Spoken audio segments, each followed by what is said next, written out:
దేవుడు నీ పైరూపాన్ని, నీ శక్తి సామర్థ్యాలని, నీ బ్యాక్‌గ్రౌండ్‌ని చూసేటువంటి దేవుడు గాదు. నీ అంతరంగ సౌందర్యమును చూసేటువంటి దేవుడు. అంటే నీ హృదయం ఎలా ఉందో పరిశీలించేటువంటి దేవుడు. అందుకే భక్తుడు ఏమంటాడంటే, దేవా నా నోటికి నా నా నాలుకకు మాట నా నోటికి మాట రాక మునుపే నువ్వు దాన్ని గ్రహించి ఉన్నావనేటువంటి మాటను భక్తుడు చెప్తున్నాడు. కాబట్టి మన మాటలు, మన హృదయ అంతరంగము నిష్కలంకమైనదిగా ఉండాలి. అప్పుడు దేవుడికి ఇష్టమైన వారంగా జీవిస్తాం. పరిశుద్ధ గ్రంథమైనటువంటి బైబిల్‌లో సమూయేలు అనేటువంటి ఒక గొప్ప దైవజనుడు ఉన్నాడు. ఆయనతోటి దేవుడు ఏమని చెప్పినాడంటే, సమూయేలు నువ్వెళ్ళి బెత్లెహేం వాడైనటువంటి యెషయి అనేటువంటి ఒక పెద్ద మనిషి ఉన్నారు. అంటే పెద్ద మనిషి అంటే వయసులో పెద్దాయన. ఆయన కుమారుల్లో నేను చెప్పేవాడిని పోయి రాజుగా అభిషేకించు అని చెప్పి పంపించినాడు. సమూయేలు వచ్చినాడు యెషయి గారింటికి తైలపు పట్టుకొని అభిషేకించడానికి. రాగానే యెషయా గారికి చెప్పినాడు విషయం, అయ్యా నీ కుమారులో నాకు దేవుడు చెప్పిన ఒక వ్యక్తిని రాజుగా అభిషేకించమని, అయితే నీ కొడుకుని తీసుకొని రా అంటే యెషయా గారు ఎలియాబుని తీసుకొని వచ్చినాడు. బహు బలమైనటువంటి శారీరక దారుఢ్యం కలిగినటువంటి వ్యక్తి, శత్రువు ఆ ఆకారం చూడగానే భయపడగలిగినటువంటి యుద్ధ నైపుణ్యం తెలిసినటువంటి వ్యక్తి. అయితే దేవుడు ఏమండంటే, సమూయేలు నేను ఈ వ్యక్తిని కాదు ఎంచుకుంది అని చెప్పినాడు. మళ్ళీ యెషయా గారు ఇంకొక కుమారుని తీసుకొని వచ్చి నిలబెట్టినాడు ఎలియాబుని.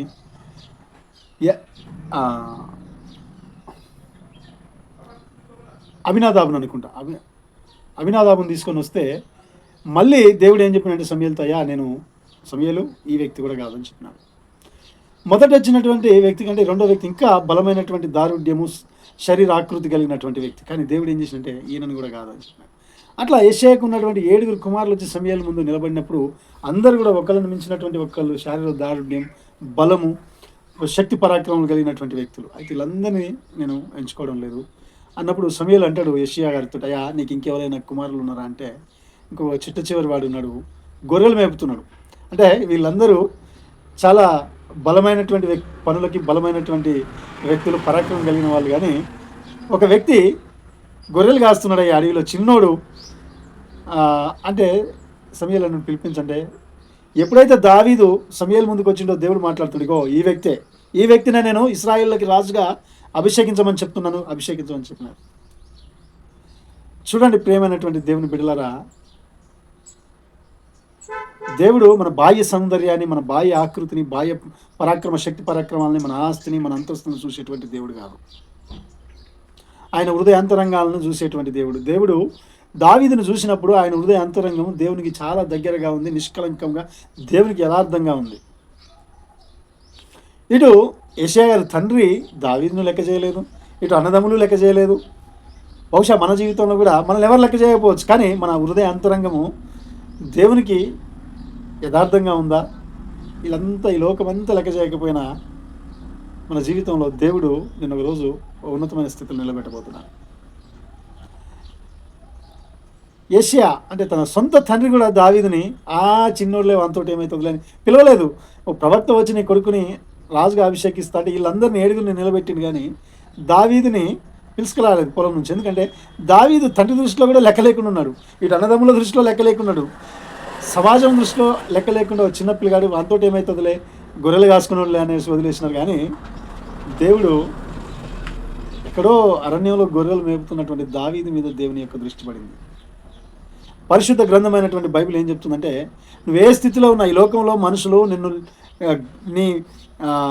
నీ మంచితనాన్ని గ్రహించకపోయినా, ఈ లోకంలో మనుషులు నిన్ను ప్రేమించకపోయినా, ఈ లోకంలో మనుషులు నిన్ను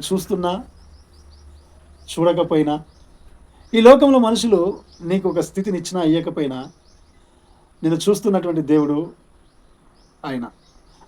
దేవుడు ప్రతి క్షణం గమనిస్తున్నాడు. ఎందుకంటే పరిశుద్ధ గ్రంథం ఏం మాట చెప్తుందంటే, సముద్ర అగాధ జలముల్లో ఉన్న, ఆకాశంలో ఉన్న, భూమి మీద ఉన్న, ఎక్కడున్నా ఆయన కనుదృష్టి అంటే నీ మీద ఉందంట. అందుకే మనుషులకు యథార్థంగా మనుషుల్ని మెప్పించడానికి జీవించకాకు. నీ జీవితం దేవుడిచ్చింది, దేవుని మెప్పించే రీతిగా, దేవునికి యోగ్యమైనదిగా, దేవుని సంతోషపరిచేదిగా ఉందంటే ఒక దినం దేవుడు నిన్ను లేవనెత్తబోతున్నాడు. దావీదుని, గొర్రెలు కాపరిలో ఉన్నటువంటి దావీదుని ప్రపంచంలోనే యాజక జనాంగమైనటువంటి దేవుని సొత్తు అయినటువంటి ప్రజలకు రాజుగా నియమించి సుమారు 40 సంవత్సరాలు ఏకఛత్రాధిపత్యంతో ఇశ్రాయేలుని పరిపాలించినటువంటి చక్రవర్తిగా దేవుడు దావీదును అభిషేకించాడు. సొంత కుటుంబం లెక్క చేయలేదు, సమాజం లెక్క చేయలేదు, పరిస్థితులు ఆయనకు వ్యతిరేకమైన దిశలో ఉన్నాయి. ఆయనకు శారీరక దారుఢ్యం లేదు, తగిన వయస్సు లేదు. అయినా ఆయన హృదయం దేవునికి యథార్థంగా ఉంది. నీ కారు ఉన్నటువంటి నీ తలాంతులు, నీకున్నటువంటి క్వాలిఫికేషన్స్ దేవునికి అనుగుణంగా ఈ లోకానికి అనుగుణంగా ఉన్నాయా లేవా పక్కన పెడితే, దేవుడు నిన్ను ఆశీర్వదించబోతున్నాడు అది సత్యం. నీ జీవితం, నీ హృదయం దేవునికి యథార్థంగా ఉందంటే తప్పకుండా దేవుడు నిన్ను ఒక రోజున ఆశీర్వదించబోతున్నాడు. దేవునికి మహిమ కలుగును గాక. ఆమేన్.